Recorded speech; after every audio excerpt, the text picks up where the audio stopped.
I'm Mark Seifter. And I'm Linda Zayas Palmer. And this is Arcane Mark.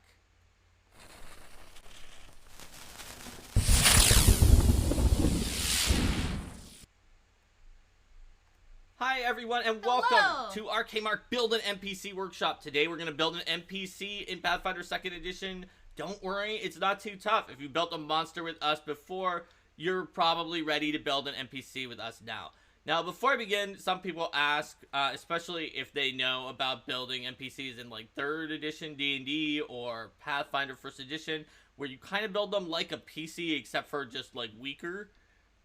You can build NPCs using the PC style rules in Pathfinder 2nd edition. It will be like a roughly balanced battle, but it will not be it will not be like the best way to build an NPC in terms of A, respecting your time as the person who's building them, and B, respecting your like brain space as the person who's running them at the table. This is because PCs take a lot longer to build, while also generally having like 15 smaller abilities that you have to remember at higher levels that like the player knows, because that's the only person they're running, and they may have been playing them every point up until then and slowly building up those abilities, whereas you might have just created 4 NPCs for this encounter and you have to run them all, and you've never run them before and you're never going to run them again. So in what is recommended instead is to use the NPC building creation from the creature building section of Game Mastery Guide. Now it's as it says in Game Mastery Guide, this is going to build an NPC that has slightly higher numerical statistics than you would get generally with the PC building rules in most statistics, although possibly not. There's a few things that PCs are probably going to beat us on. Like potentially damage. There's certain if you're certain classes can get higher damage than this, but that's fine. The raw like numbers that are added to the D20 are going to be a little higher, and in exchange we're just not going to have nearly as many abilities. You have to remember we're going to make an NPC that's easy to run and can do like whatever its visually cool distinctive thing is that you can show off, and then have a fight, and then probably lose to the PCs and be cool. But it's still going to. But you know, if your NPC is say like a rogue, it's still gonna have sneak attack and those things that people are like, oh yeah, that's the things that a rogue does. But it's not gonna have like every feat all along the way. It's not gonna be like, oh well, this rogue NPC also took not only took nimble dodge, but also has taken a bunch of other feats so that it can demoralize you and it makes you flat-footed, and then does this other feat that like trips you onto the ground, while also if you knock them prone, then it can stand up as a free action because it took their skill feats and all. Yeah, like we're not gonna do like. Maybe we would do that much, but then that would be the end of it. Whereas a PC rogue would have a lot more than that by that point. So we're going to build an NPC together with everybody today and show you how it works. Now, keep in mind that NPCs can be have like a certain like non-combat ability that's just like redonkulously higher. And then it says in the NPC is like, hey, you know what? This lawyer is only like a difficulty, like as strong as a level 2 person at fighting you in a brawl, which is actually already pretty good for a lawyer to be. Is better than a level 1 fighter in a brawl.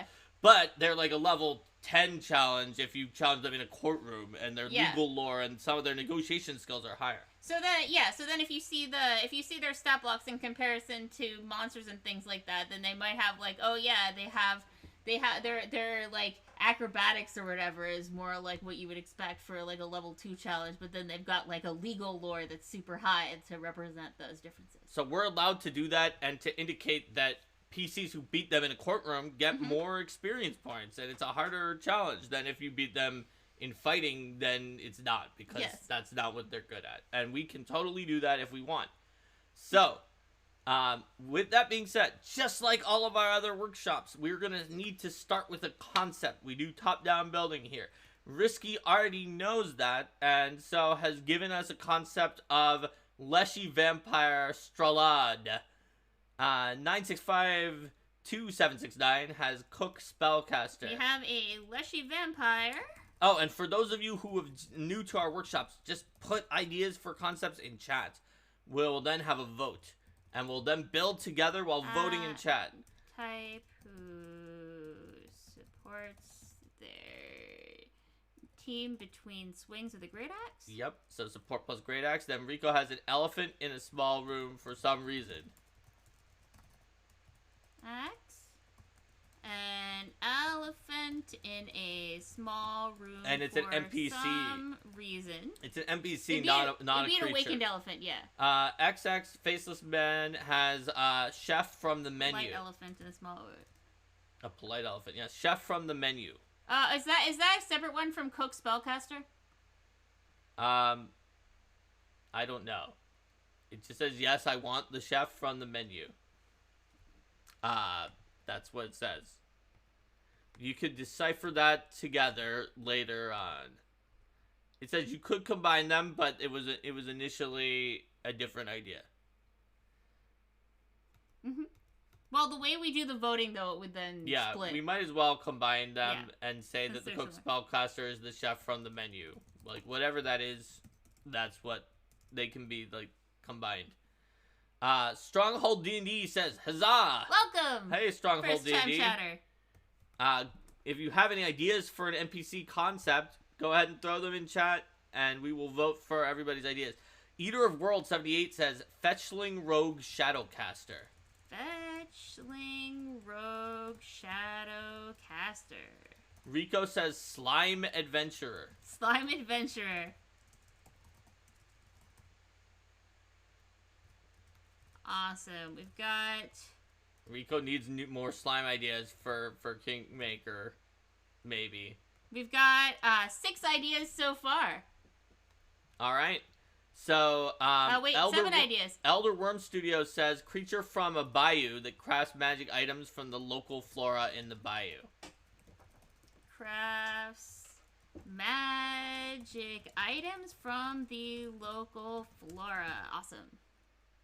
And Rico says, what? Me farming workshops for my home campaign? Never. Oh, Rico, I see through that innocent face. Born on the bayou. All right, so let's do a vote. How many are there? 7? All right. Let's just have everyone vote for their top 2.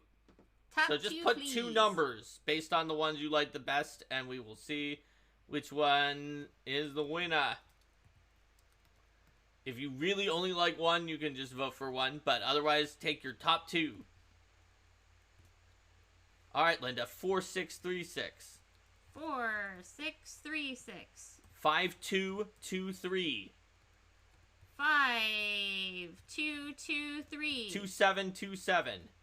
2727. 4717. 4717. All right. I think we've got a cook spellcaster who is from the bayou and crafts magic items from the local flora. All right, we're doing it. It's a cook spellcaster. It's in the bayou, like makes gumbo and other like magic food items from the local flora and fauna of the bayou. What does the chef from the menu mean? I don't know, but whatever it is, we probably have, like, undone it from this. Like, by virtue of making it a bayou, person. The chef from the menu is... Oh, it's like world-class chefs. Kren, it looks like. Or something, unclear. But, it looks like it's Michelin-starred chefs, but we've kind of moved beyond that. Eater of World says it's the Majin Ragin Cajun.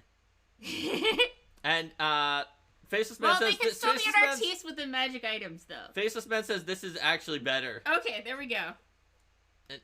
And Alftro says, darn you, Mark, now I'm hungry for gumbo. All right, we have a cook Jamus points out it could be Brief Claw Gumbo. It could be some of it. Yeah, absolutely. Also, Chul Gumbo. It may, like, have paralytic properties. So, it's a cook spellcaster NPC that makes that lives in the bayou, makes bayou-based food items, and crafts magic items from the local flora. Crafts magic items, which are food magic items, mostly. Which are food magic items, exactly. Yes, from the local flora and fauna. Mm-hmm. So that's what we've got here as our concept. Crafts, Great. magic food. So one thing that's really going to change up exactly how we feel about this character is what level do we think this character should be? Yes. This crafty sort of like bayou living magic item cook. Yes. And this could possibly be one with the split level where their cooking ability is higher than their combat ability if we want. Yes. So let's start. If we want to, we can do that, but let's figure out what their combat Let's do their combat. So abilities combat are. ability level first, in case people do want to split that. Disposal Henchman says the name should be Gaston Boucher. I mean, Gaston is a legit name for this. All right. We could definitely do Gaston. I will put down Gaston for the name, and if folks have other name ideas, we can get back around to that later. Also, Rico, thanks for keeping it a sub-only chat. Thank you, Rico, for gifting subs. All right. Yoda in the swamp of cooking, but otherwise low mid-level to protect themselves in the swamp. Okay, so that we got that. So we got we have a 12. combat 12, we combat got 7 to 8, 7 to 9 for combat. Put in numbers of what level you think they are in combat. And if we think that they're higher at cooking, we can totally, absolutely 100% do that. Mm-hmm. So we have a 12, we have a 6, 9, we have a 6. We got a 6. Okay, we've not only summoned the devil with 666, but with 5, 7, 7. I think level 6 has this because... But there was a 7 to 9 and a 12 earlier, yeah. Yes, I know. I'm keeping that in mind because there's 2 5s. Oh, right, yeah. So I think 6 has this. So we're going to make a level 6. Now, I'm going to put like a little line in the chat. After this line, if you think that... Okay. After this line, if you think that this cook is higher level than 6 when it comes to cooking abilities in a cook-off contest, then put what number you think the cook should be. And if you think that they're not, put 6 again. Yeah, you can put 6 again if you think that don't do anything weird or special here, Mark. We can just say that they're always 6. Alright, we're seeing 14, 10, 9, 14, 12, 12, 12, 9. Okay, I think 12 is the median here. Yeah. Alright, awesome. And the mode. Yes, that's true. So, we've got a level 12 is going to be our, I mean, there's also another 9 here, so it got close to the mode, but... Oh, fair enough. It is the mode also. But the 14s are, there are more 14s than the 10, and I think that we can just say 12. So, this is a... Oh, there was yet another 9. Oh, no, there's yet another 9. Okay, hold on. I think that changes it. I think that makes them... level 11 in cooking? Yeah, it would be 10.5, so we'll do 11. Level 11 in cooking. So, it's... So, level 6 in combat, level 11 in cooking. Yes, 6 for combat, 11 for cooking. Specifically cooking up magic foods. Mm-hmm. But also just if you have to challenge the chef to a cook-off, yes, you get more XP. It's harder. You would possibly use the subsystems rules from Game Mastery Guide to make a victory point cook-off, like Iron Chef subsystem, where you had to like do certain skill checks to prepare the ingredients, and then a cooking check to make your cooking at the end, or something like that, and then this person would be hard to beat. Mm-hmm. So, we are making this an NPC who is a magic cook. Now, here's the next question we have to decide now that we know the level. Level was very, very important. That is, does this magic cook sort of have one of the PC classes enough that we would use a PC class roadmap? Or are they just kind of their own thing enough that they're not similar to one of the PC classes because they're a magic cook, which already doesn't sound exactly like a PC class. Like, if you were going to tell me someone who collects weird magic things from the bayou and then turns them into magic food consumables, I would say probably either Thaumaturge, which doesn't have a roadmap, or not a class roadmap. But it could also be a witch, because they have cauldrons and they make different potions. which also does not have a roadmap.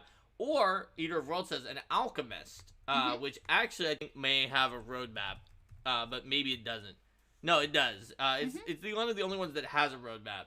Alchemist also a possibility. Shadow says ranger or druid possibly because they live in the bayou. Also could be this. This could be a lot of classes, and it could just be its own thing that doesn't necessarily have to go along with other classes.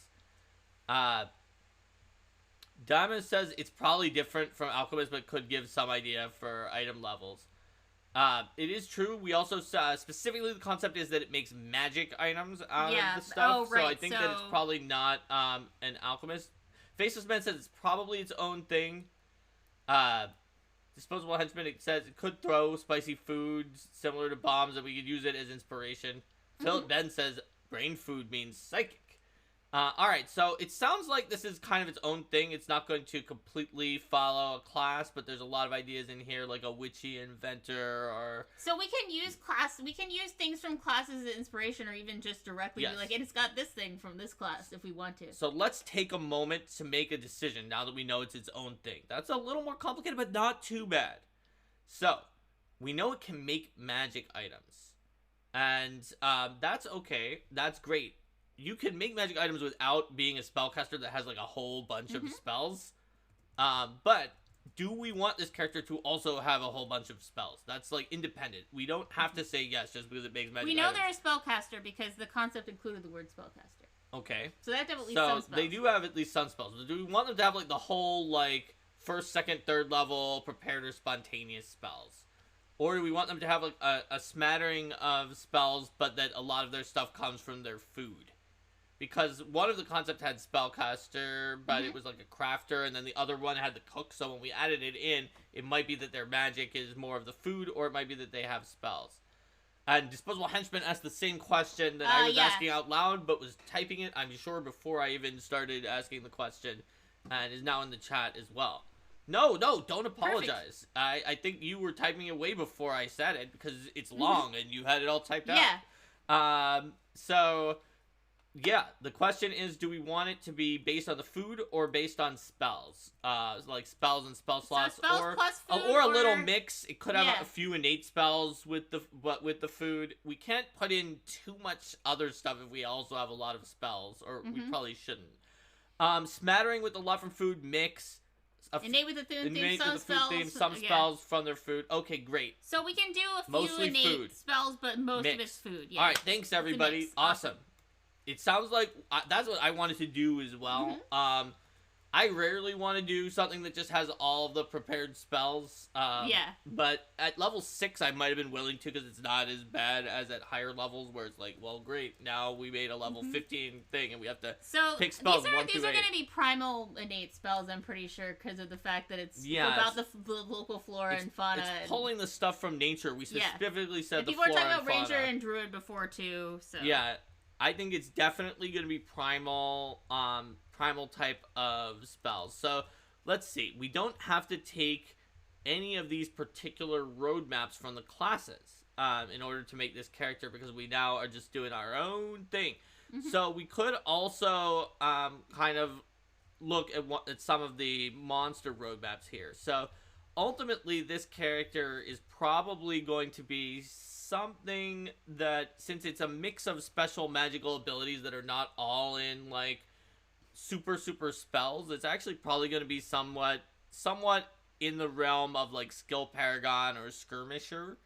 If its ability, it's depending on if its abilities let it or no, not skirmisher, maybe sniper or sniper. Skill paragon, sniper if it's got ranged attacks that it's sniping with, maybe somewhere in the magical striker range. But let's take a look at skill paragon actually, because it's thematically it's going to be even better than a skill paragon at its top skill, because it's also going to be an NPC that says for cooking challenges it's a level 11 challenge. So it's got some really ridiculously good skill. It typically would have high reflex or will and a low fortitude, but this one might not, because they have to taste test their food, so fortitude might be better for this particular character. I'll see what people think in chat. But the roadmap says it has maybe many skills at moderate or high, and potentially 1 or 2 extreme. Well, we're gonna have one that's above extreme because we're level 11 for cooking. So normally the skill paragon would have at least one special ability to use the skills in combat. I think we have a lot to use the skills in combat because we're gonna use our cooking. We're gonna use our cooking for stuff. So first of all, we definitely are gonna. Well, I mean, we'll do the abilities later, but we're definitely gonna have the ability to use cooking lore to create items instead of crafting. Right, like I think that's pretty clear. Although, like, arguably you can craft food with crafting anyway, but we will use cooking lore just for fun. And Elder Worm Studio said it would have higher fort because of eating the food and lower reflex in there. And Disposable Henchman agrees that spicy or acquired taste could be in a higher fortitude save. And if the target fails. Or no, an ability that requires a fortitude save. And if the target fails, it could potentially be sickened. But I could see that for sure. And 9652769 pointed out that prestidigitation and purify food and water are good choices for food and drink are good choices for like potential spells for like those few innate spells that we could put on. What was it? Prestidigitation and purify food and drink. So, let's take a look at some of the stats, and then we will make all the special abilities. Yes. So, great. We've got the level for this. So, also, we want to figure out what is the sort of ancestry of this person. What ancestry are they, and maybe what alignment? But we don't have to take this all the time. Remember, they don't actually have to be a playable ancestry. They could be, like, some really weird thing, like Philip Ben says a haggis ooze could be what they are. Or a vengeful Goron, says Disposable Henchman. Eater of Worlds also says Goron. So those are definitely a possibility. So for everyone who's tuning in and doesn't know all the Pathfinder lore, haggis ooze is something Philip Ben's made up. Goron is like a plant that were originally created to be eaten, but they were sapient and it's like very uncomfortable for them. Ogre. We've got 2 people who said ogre. Ogre could definitely do this. So we got 2 Gorons, 2... Oh, and Tony says it should be an orpok because they are a pig people from Indigo Isles that are just complete gourmands, and they have like they already have like food mages that are in the adventure path. You encounter one who's just like making a gumbo or something. Awesome. So we have so far a haggis ooze, 2 Gorons, 2 ogres, and an orpok. Yes. Let's see. And someone said, for the pig, orpok. Okay, orpok has taken control. Orpok right. Just took control, yes. Orpok. Alright, we're doing orpok. That means we're medium orpok. What alignment are we? So, orpoks, like, sometimes they can sometimes be a little lawful. They work hard, and then they party hard, and they have tons of meals. Disposable Henchman. Orpok is a pig person ancestry from Indigo Isles, which is like the Battle Zoo setting that, I work for Roll for Combat now. I used to work for Paizo, and we we're doing Indigo Isles, as one of our settings for the Battle Zoo line. Linda has written the 3rd adventure for Jewel of the Indigo Isles, and... let me see. I should be able to get a link to this. If you want Orpok on your Path Builder, here's a free Path Builder file, which includes Orpok and multiple other ancestries. So, let's see what... chaotic, neutral. So we've got chaotic, we've got neutral foodal, or foodie. Neutral from Living Tomb with the Woods. Chaotic, lawful neutral, good, chaotic, neutral, true neutral. We've got a lot of neutral here. 2 poles toward chaotic, 1 pole toward lawful, 1 pole toward good. Yes. So I think true neutral seems like where we're at. You know what? They just are in it to make food. They're not here to help people. They're not here to... Oh, wait. We got 2 more chaotic neutrals. We've got 3 more chaotic. So, okay, they're chaotic neutral. Yes. They'll throw anything in the pot. Yes. I mean, they're not going to just murder people, but any kind of ingredients. Your TM was actually true north. It was true north. Okay. All right, there we go. So we're chaotic neutral. It's like, oh, let's try this on. Chaotic neutral, orpok, an eccentric hermit. Great. So we're humanoid. Orpok is one of the things that we're going to have for our traits.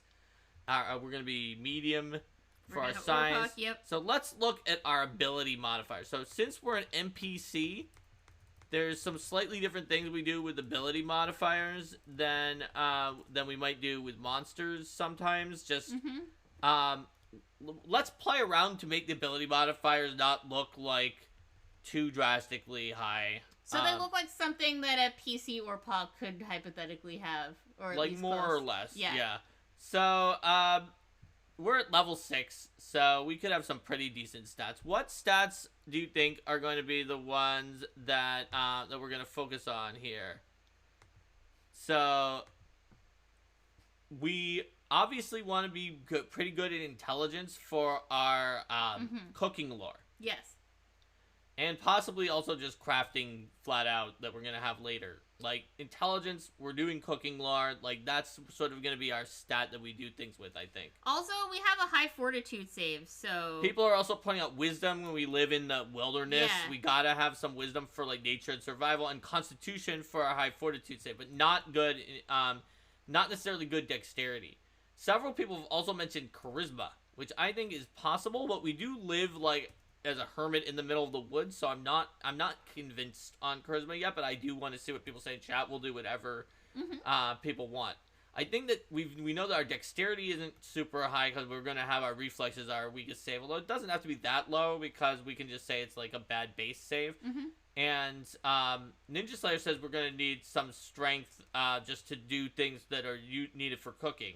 So I think that we can't have, like, really low strength for that reason, just because we gotta, like, crush certain things up, and we've gotta stir the pot and carry stuff around. And Elder Worm Studio says some secondary charisma for selling their food. Like, that assuming that they sell their food, they definitely would need at least some. Yeah. So it seems like dexterity is where our weak point is. And we've got some strength. And we've got some charisma, and that we're focused on intelligence, wisdom, and con. Yes. So that's what we've got, and that's what we're going to do. So look at these stats.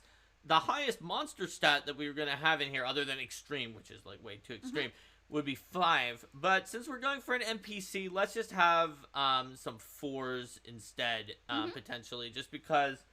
Like, PCs probably wouldn't pick up 5 until later on. So, just for, like, style points, we'll do it with some 4s. So, which 2 should we have 4 in? Intelligence, and should it be wisdom, or should it be constitution for the other plus 4? Let's see. So, which is higher? Wisdom because they live in the woods and need survival, or constitution because of their fortitude from taste testing everything that they themselves are making? So I'm seeing a con. I'm seeing con. That's what it felt like to me. So let's do con and int as plus 4. Yes. And that would mean wisdom is plus 3. And con sound too eccentric for super wisdom. So wisdom is plus 3 then? Yeah, wisdom would be plus 3. And we said that we're going to have strength. Let's have strength and charisma be plus 2. That is the low for a creature at this level, but it's still pretty decent for like an NPC. And then the one we said was bad is Dex. That's plus 0. It's below low on ability modifier scale. We just didn't do it. We don't care.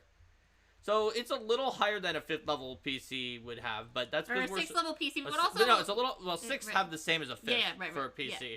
But for NPCs, we kind of can scale on a also, they've got level 11 in cooking, so... They do, so getting a little more they're not exactly just 6th level at everything.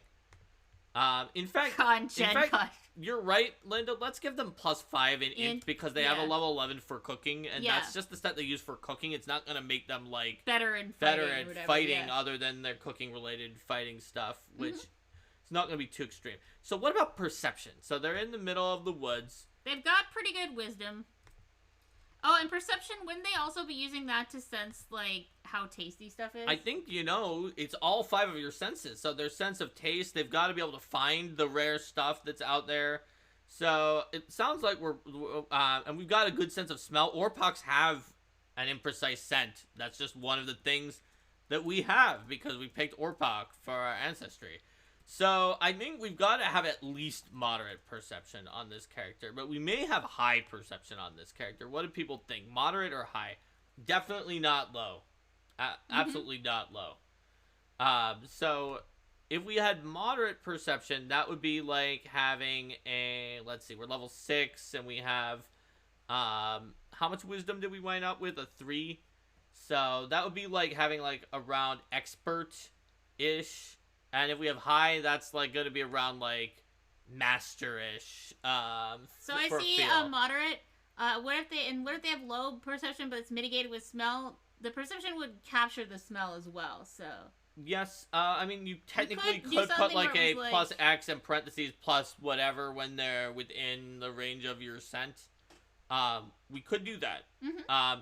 So, for example, we could say we've got moderate plus 14, but then we could say parentheses plus 16 within the range of imprecise scent. And it's important to do that instead of just saying within 30 feet, even though the imprecise scent is 30 feet, because scent specifically says when you're downwind or upwind, it changes the range of it. So, instead of giving a range for the bonus, we say... And the feet is 30 feet is the imprecise sense range? Yes, for imprecise scent. Yeah, that's cool. Okay, so we're doing that for perception. For languages, we're gonna have common and orpok for some of them, and let us know in the chat other languages that you think they might have, like Sylvan if they talk to Fae when they're out there in the middle of the bayou, or anything else they might have that they need for this. So I saw suggested skills: survival, nature. Yeah, absolutely. There was also a what if we make this NPC unique and they don't have athletics and acrobatics? I mean, you could do that. Then they won't have athletics and acrobatics. So they're going to have crafting for sure. And their cooking lore is going to be astronomical. Just so astronomical. What if they full mouth is a speech language they speak and understand? So you generally wouldn't put that into the direct languages. You put a semicolon and then write full mouth after the list of languages. If we did that. And then below, you'd say, full mouth, whatever their Gaston can speak with their mouth completely full and be understood and can understand other people speaking with their mouth full, would be an example of what you would do if you were going to do a full mouth ability, rather than list it as a separate language. You would do it like semicolon and then in the languages. Is there any languages in the lore I'm gonna put it in there. that traveling traders might have so that they can buy spices? So common is usually... the trade language. That's actually probably why they have common. They might not have even cared about common other than to make sure that they can buy things and for other stuff like that. Yeah. So full mouth is the kind of ability like that you wouldn't necessarily put in an NPC unless you were gonna do something with that in that encounter. But I'll put it in there, and then the idea would probably be like, you come up on him and he's just like, how are you? Like he's got his mouth full and you can completely understand him, and then it's like a lore thing that's going on with the That's right. The story. No, it completely makes sense. And he's constantly eating, probably. Okay, so here's what we're gonna do. Our cooking lore is plus 23. Over 9,000. That's high for level 11. There's no need to make it also extreme at level 11, since it's already, we said it a level 11 challenge. We didn't say it was like super absurd on challenge for level 11. Now, understand that is 5 higher than the extreme for level 6. So, we really said cooking is from that. That also means we can't directly use our cooking modifier to, like, attack the PCs with the cooking modifier, because they will die. Yes. In combat. But that's fine, because we're still going to be using our cooking in combat because we're making food. And we're going to have an ability that lets us use cooking lore to craft magic food. Yes. We're just gonna definitely have that. So now for those other skills, it sounds like our survival and nature are gonna be high. What were the other skills that were on our list? Survival, nature, hold on, let me go back to the chat. And our crafting is probably high too. That's still way worse than our cooking lore because it's not level 11. So let's look at the other things that are in the chat here. Someone said that the languages should include like utopian, but we're chaotic neutral. Let's see. I don't see any other thoughts on skills. So let me read the list of skills to everyone, and then when you hear me read a skill, if you think this character should have that skill, just put it in chat. There's a recommendation: cooking and food puns. Yeah, I mean, we can do that for the name. We can do that for the names of the abilities. Can have cooking and food puns in them. So, here's what we've got for skills: acrobatics, arcana, athletics, crafting, deception, diplomacy, intimidation, lore, medicine, nature, occultism, performance, religion, society, stealth, survival, and thievery. Now, we already have survival and nature, and crafting, as well as cooking lore. So, Ninja Slayer says intimidation.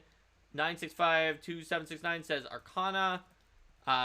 Philip Ben says deception. Shadow 77113 says performance. Faceless Ben says athletics. There's a lot of performance in here. There's multiple for performance here. Actually, I'm a little surprised, but that can work well. They make a show of it. Yes, they do cooking shows. Even though they're in the middle of the bayou, they put on a performance for the frogs. And intimidation has a Hooks second can be as well. terrifying. They don't mess around. All right, so there we have it. So we've got performance and intimidation, which have more than one vote here. So let's grab both. That's of those. right. We'll grab performance and intimidation. The others only have one vote at this point. So we let's get those at like maybe moderate. Yeah. I think so. Plus 13. Whereas the other ones were at plus 15 or just roar plus 23. So that's going to be our skills for this character. So let's see. In terms of items, technically a +1 weapon would be safe, but we don't need to use that because we're going to fight with food. So we cannot put in +1 armor, and that's totally fine. So when it comes to our armor class, due to our low dexterity, we probably don't have the best armor class in the world, but people were saying they might be wearing, like, pots and pans or using some other special defense that is, like, pretty heavy. So I think that makes sense. Like, maybe let's lower our movement speed to 20 feet instead of 25, and then just assume we're wearing some kind of heavy stuff. Yeah. Go with moderate AC of 23, which is one lower than the high AC. That's fine. We're probably going to have higher hit points due to the fact that we have, that we're very dressed in armor of pots and pans, and then we've got AC 23, speed 20 feet.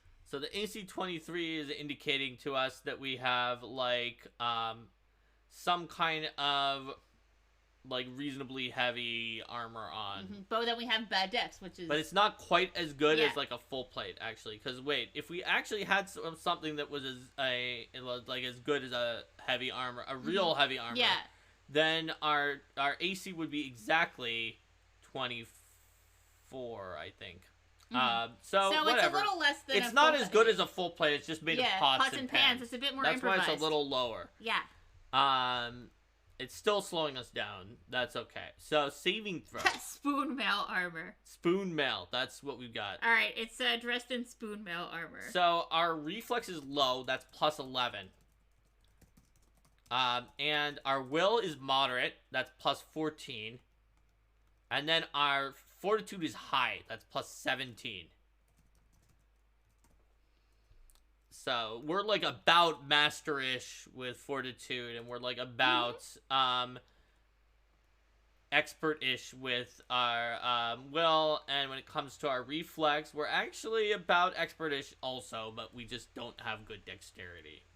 We just don't. So, for our hit points, here, we have, like, pretty high con, and we took a slightly lower AC, so let's give ourselves just, like, a small number of higher hit points, but, like, maybe not all the way into the highland, yeah. So, let's maybe take 110, which is slightly lower than high. Legit. But is higher than the highest in moderate. Moderate, yes. Alright, so we probably don't have immunities, resistances, and weaknesses. We're an orpok. We're not like some fire giant. So now we are actually making it into our like offensive stuff that we're doing to people. We did it. We got to that. Everyone's been waiting for this because we want to know. So we already know they probably have prestidigitation and purify food and drink. But those are kind of utility spells anyway. They have an ability to use cooking lore for crafting food items. But what they've got here also is we've said it's some kind of attack where they are like throwing food at you. I also saw something raise a pan as a shield ability. Ha! Raise a pan as a shield ability. That could be pretty funny.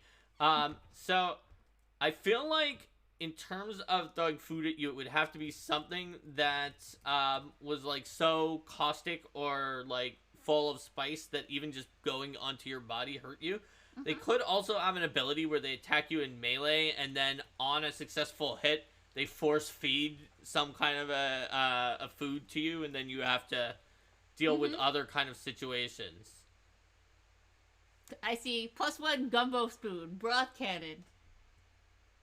Throw an AoE spice flask, ladle the trough, collard greens, cloud of Irritating spice. cloud of spice. There's a lot of ideas here. Okay, so I feel like something that's super spicy that they can throw at you is a good idea for a ranged attack. So, whereas sort of like force feeding you with some kind of weapon that's like a ladle, people are saying, where they like smack you with the ladle and then they spend an additional action to force you to drink some kind of weird concoction. Now, obviously, it shouldn't be allowed to just force you to drink literally anything that can be conceived, because there's definitely some poisons and other items that are like, you're responsible for this once you chose to drink it. It's not necessarily good for you. But it could be that it specifically involves their food, and it's a combination of that they hit you with that, and that it's specific food that they make that also smells appetizing, and so you like you may get like a will save to try to avoid it, and if not, then you drink it, and that can be part of the explanation of why they can't just use this to make you drink deadly ingested poison and then run away or something like that. Yeah. So we've got a thrown spice. That's gonna be something that's gonna sicken, for sure. So it's like it's basically kind of like pepper spray.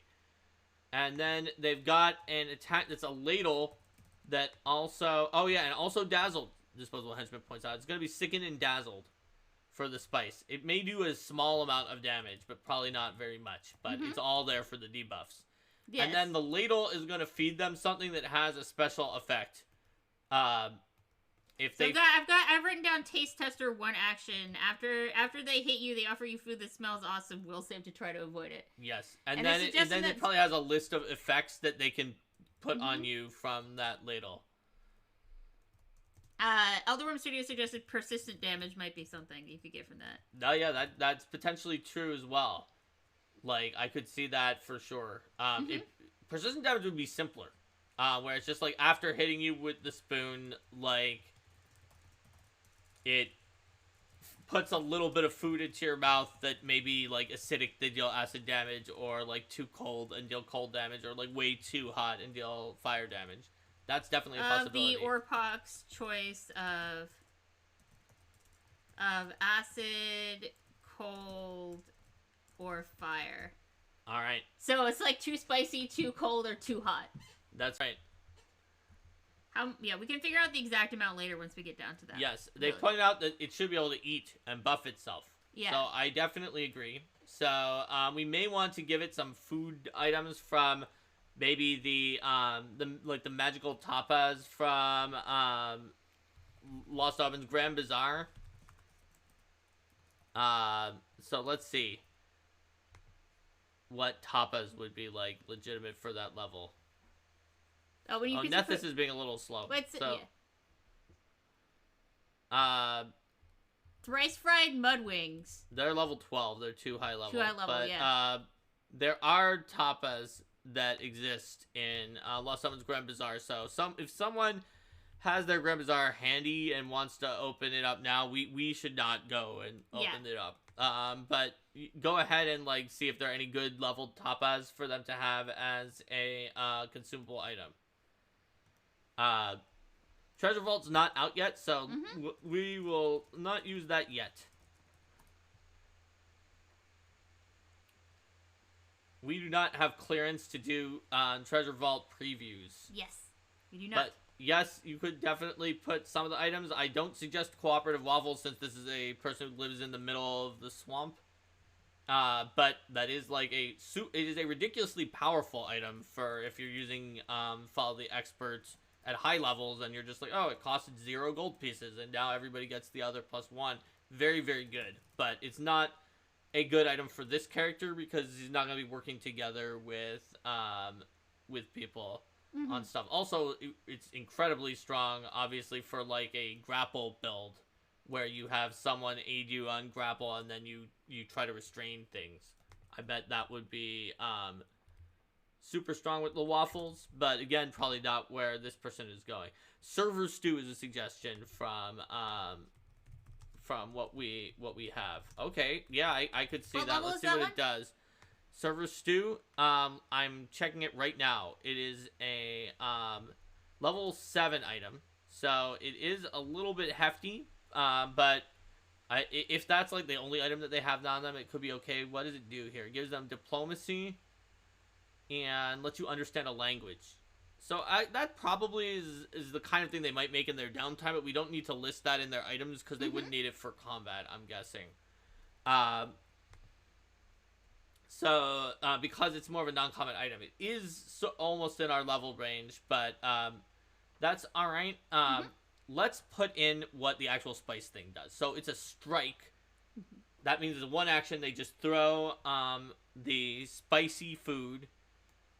We can come up with a better name for it than spicy food, though. I have Spice Bomb. Yeah, I mean, based on people talking about it before. Yeah, I'd like it better if we named it like Spice Gumbo.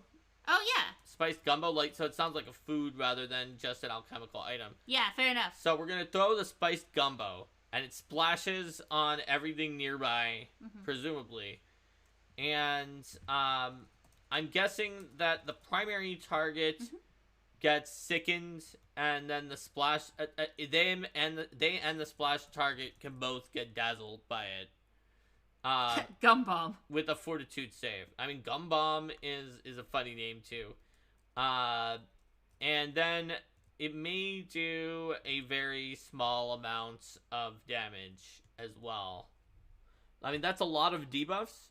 So if we're looking at the damage that a creature of this level would normally have on a ranged strike, it'd probably be like low.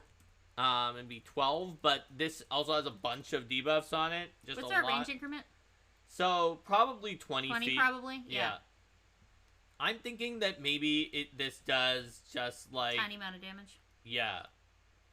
I'm thinking this, even though this is like a very very small amount, it probably does like 2d4 and 2 splash damage. And what type is this? Fire. So. I feel like if this is capsaicin, it's poison damage. Oh, right, poison. Yeah, that makes sense. And then it's going to sicken and dazzle. The primary target, anyone who takes splash damage with a fortitude save, and anyone who takes splash damage may also be dazzled but not sickened. And on a critical failure, they will be sickened to the person who's the primary target. So this is probably using the high DC of 24. So, yeah. Sickened. DC 24. Primary target Someone only. also pointed out, Disposable Henchman said maybe it's not a strike, but it's something they can use every once in a while as like a big thing. Well, maybe it's a strike, but maybe they have another thing that's a big attack. And Dazzle, so the Sicken is primary target only, and the Dazzle is both anyone who takes the primary target who takes damage, and anyone who takes damage. And then for a strike attack bonus with this, I'm guessing we're probably plus 16 somewhere between moderate and high. So yeah, let's make every 1d4 rounds. sort of situation, or maybe something that's even less common than that. Like, maybe there's one that they have to spend 10 minutes setting up before they can use it again, that's like cauldron toss, where they toss an entire cauldron of gumbo, and it causes, and they toss it within 30 feet, and it has a 15-foot radius burst, just all splashed with an enormous amount of gumbo that has the same effects as this, except for that everything is sickened or dazzled if they fail their save, and the damage is higher for cauldron toss. And then they have to spend 10 minutes making another cauldron of gumbo before they can ever use that one again. Yeah, for sickening And so let me see. It should have some damage on here. So this is particularly limited because they can literally only use it once per fight. But it also has a lot of abilities in it. It does. It has multiple other debuffs, but it is more limited than a usual limited ability. So I'm thinking that it maybe does. So unlimited, but no special effects would be like 4d6, and limited with the usual limited would be 7d6. So I'm thinking maybe it does.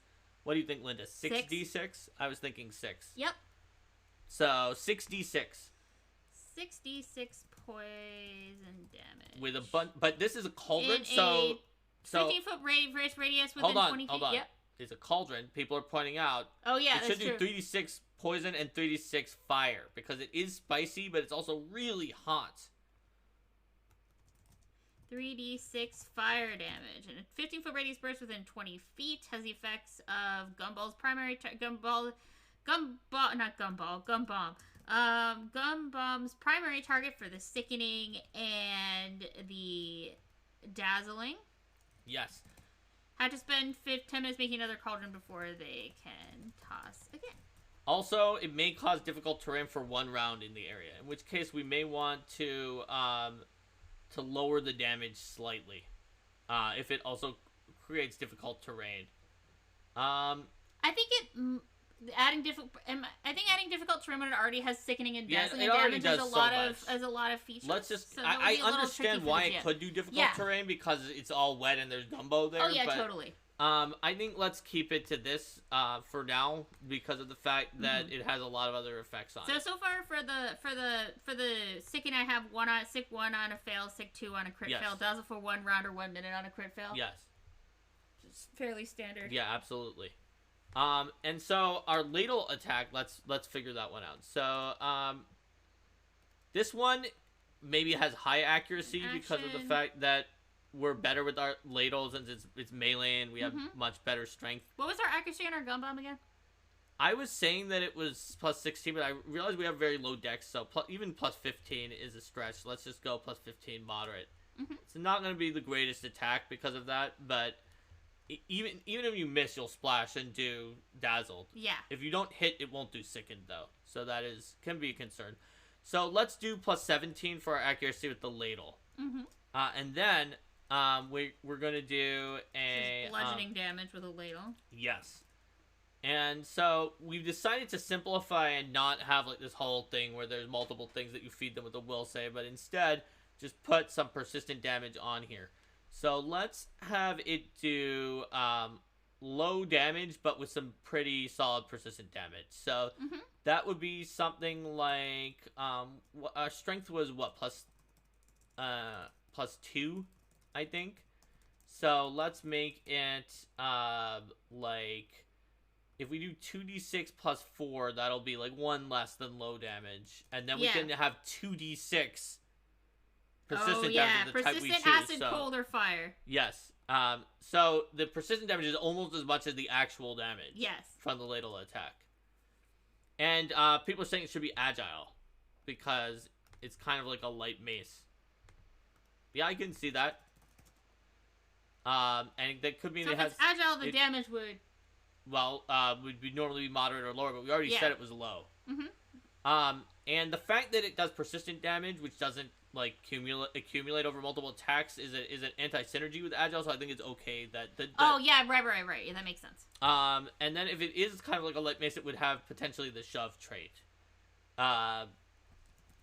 Agile shove. Oh, and also, Philip Ben pointed out, we've got capsaicin spice. It should have persistent poison damage. Also, we could put poison in it. So, yes, poison should be one of the options. Is it acid, cold, fire, or poison? Yes, I agree. Yes, totally makes sense.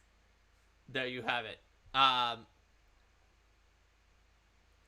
So we also have I should put the raise a pan shield ability. So I think it has shield block. They have shield block then.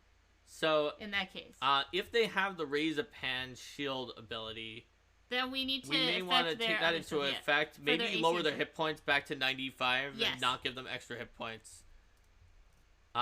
Because they have some other defensive measures. Yes, we gotta counteract that. But then, yeah, we don't have to call it something else. They just have the raise a shield, and they do it with a pan that has like not very much.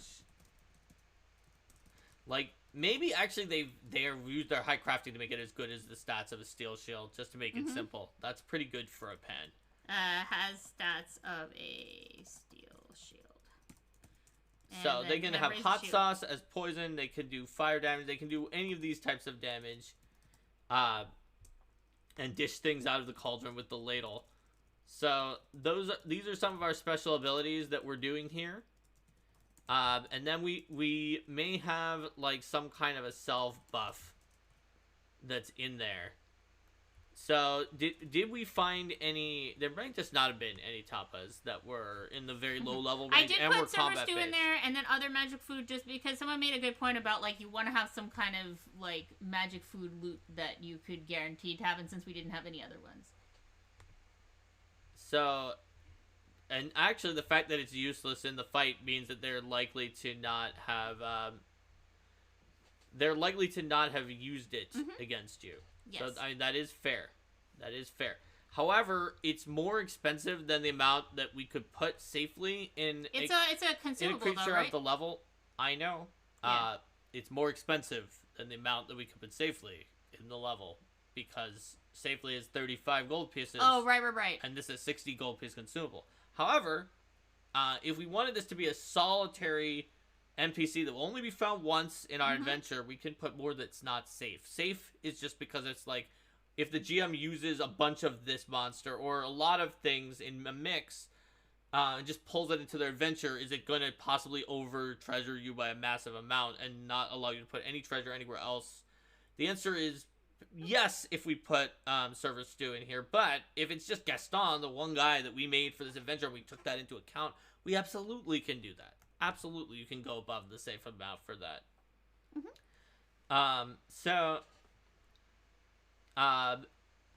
Do we want to have, like... It's something we might want to have something that's, like, a self-buff type situation. Yeah. So, I think we could take inspiration from that, from the actual literal orpok. So, we don't have to reinvent the wheel, right? We picked an orpok for our character. And... that means that we have given ourselves the ability to take some things from the PC Orpok abilities. So, let's see if there's a good Orpok ability that we can take here. Anybody else who has Orpok, feel free to look through, but I'm going to try to find one myself. How about the healthy snack action? For one action, this is an ancestry feat. It's a once per day. You interact... to retrieve a morsel of food from somewhere on your person, then eat it, gaining an immediate restorative effect. You recover twice your level in hit points and gain half your level in temporary hit points for 1 minute. So that would be, they would gain recover 12 hit points and gain 3 temporary hit points for 1 minute from Healthy Snack. I mean, that seems good to me. And if they're a frequent snacker, we can say it's once per hour. If we wanted to. Also, looking at these Orpok feats, we may want to, just as an out-of-combat ability, give them Nutri-Speaker, which is the ability to talk to food as one of their languages. Here's what Nutri-Speaker feat says from the Orpok ancestry. It says, you can speak with any kind of food that's been prepared for consumption for 10 minutes. While food is not intelligent, you speak with an animating spark within the food, formed from a combination of the ingredient's fading essence and the cook's mental efforts. Food doesn't know anything prior to being prepared, but most food can describe anyone it's been around since becoming food, including the person who prepared it. Might be able to opine as to the nature of the meal it was intended for, as a victory feast, common meal, meager substance, and so on. Food is surprisingly accepting about its ultimate fate of being eaten, and doesn't avoid this topic. Fresh food tends to be lively and chatty, while food that is old or rotting tends to be slow to answer and churlish. The scope of food's knowledge is up to the GM. Nice. So, I think we can give NutraSpeaker... Is that up in languages? So, Disposable Henchman. While I have written all of the ancestries that are in Year of Monsters, this is an ancestry from Indigo Isles, some of which were not written by me. For example, the Cragrag ancestry was written by Linda. The Orpok ancestry was written by Ron Lundeen, who just writes fantastic ancestries as well. Like, he did Puppet for Paizo, for example. So... we can absolutely take some of these Orpok ancestry feats and yeah, use you can them. Totally grab ancestry feats. This is an Orpok NPC. Why would we not do that? And like abilities that come from classes and all kinds of stuff when you're building NPCs. Okay. So, Rico says this has deeply unsettling metaphysical implications. Well, maybe it does. So, back to the innate spells, that was one other thing. I like Prestidigitation and Purify Food and Drink. Yes. What's our DC for this one? Let's use the same as the DC that we had on the other thing. 24, I think it was? Yes. We've got pretty darn strong int. So, let's see some simple primal spells and pick, like, maybe another one and then, or two and call it a day because we've got a good number of abilities. Yes, this NPC, by the way, has more abilities than you would probably put on your NPC. But we're building it with Twitch, so we are letting the NPC be completely as stuffed with abilities as they would be with food. Okay, maybe we do an aqueous orb of gumbo, or like, so it's like, it's gumbo, it's an aqueous orb, but it's made as aqueous orb, but it's made of gumbo. It's called gumbo orb, and then in parentheses, it's an aqueous orb that's made of gumbo.